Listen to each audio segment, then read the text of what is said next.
सबको ईश्वर जो है सद्बुद्धि दे, सद्भाव दे, क्योंकि तिरंगा हम सबका है।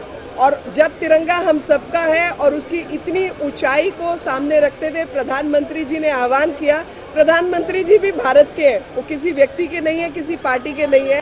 So when we are celebrating Azadi Ka Amrit Mahotsav, a huge component of that is the freedom struggle, unsung heroes.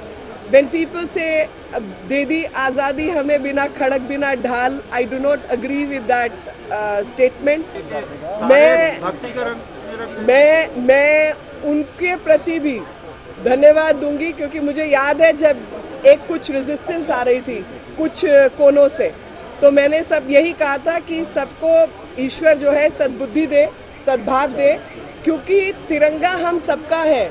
और जब तिरंगा हम सबका है और उसकी इतनी ऊंचाई को सामने रखते हुए प्रधानमंत्री जी ने आह्वान किया, प्रधानमंत्री जी भी भारत के हैं, वो किसी व्यक्ति के नहीं है, किसी पार्टी के नहीं है। और उनके दिए हुए आदर्शों पर अगर चलने का सब प्रयास करते तो भारत ही एक होता है, यूनिफाई होता है, यूनिटी खड़ी होती है। इसमें मैं इसका स्वागत करती हूँ। सुप्रीम कोर्ट ने चिंता जाहिर की है चुनाव से पहले राजनीतिक पार्टियां जो मुफ्त की घोषणाएं करती हैं, उस पर क्या टिप्पणी करना चाहिए? मैम, आज उस पर टिप्पणी नहीं, आज सिर्फ तिरंगे की बात। Ma'am, this Guinness book record which you have already made, so what type of message to want to give to the youngsters? So that is also one of the main motivation why Mr. Sandhu has taken this initiative. So the motivation is the love and affection and respect for Tiranga that we all have, and that idea of India at 75. So when we are celebrating Azadi Ka Amrit Mahotsav, a huge component of that is the freedom struggle, unsung heroes.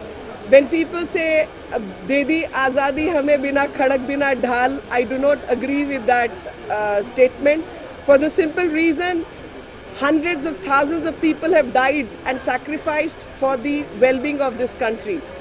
14th of August 1947, more than 2 million people died. This is the highest number of people being killed as a matter of genocide which this country has seen. जिस उम्र में भगत सिंह शहीद हुए, 22-23 साल की उम्र में वो शहीद हुए, जो देश के लिए मरने मिटने वाले हैं, उनका नाम वतन के हर दिल वाले के मन में लिखा हुआ है। 2, 4, 5 लोगों ने जो बोलना है वो बोलते रहे, लेकिन भगत सिंह की शहादत को ये देश कभी भुला नहीं सकता। और मुझे ऐसी ही मानसिकता का पता है जिसकी वजह से हुसैनी वाला को कभी उसका जो सम्मान मिलना चाहिए था वो नहीं मिल पाया, लेकिन हुसैनी वाला वो स्थान है।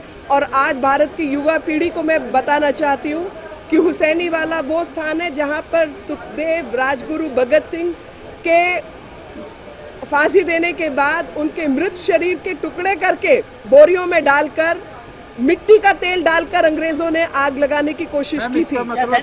इसका मतलब सिर्फ ये है कि हुसैनी वाला का जो मान सम्मान और जो स्थापना करनी थी, उसमें सेंटर ने बड़े मान सम्मान विनम्रता के साथ कहना चाहती हूँ कि वो पैसा सेंटर का था, और हुसैनी वाला स्मारक बनाने में भारत सरकार की पूरी भूमिका थी। मैं फिरोजपुर जब गई हूँ, मैं हुसैनी वाला पहले जाती हूँ। सरकार करने जा रही है इसमें भगत सिंह को शहीद का दर्जा केंद्र सरकार दे देगी, जो अब तक वो शहीद हैं और हम सबके वो शहीद हैं, और हम सबके मन में जो अनसंग हीरोज और जो संग हीरोज हैं, उनमें उनका सर्वोपरि नाम है। मैम, जो लक्ष्य है घर घर तिरंगा के तहत 20 करोड़ के करीब, क्या लगता है वो पहले ही पूरा हो चुका है? क्योंकि आह्वान आज से था प्रधानमंत्री नरेंद्र मोदी का। मुझे संख्या नहीं मालूम, लेकिन 20 करोड़ एक संख्या रखी थी, और हमारी आदत है कि समय से पहले अपने लक्ष्य प्राप्त करने की, और लक्ष्य जो है वो ज़रूर प्राप्त किया होगा। लेकिन मैं चाहूँगी कि भारत के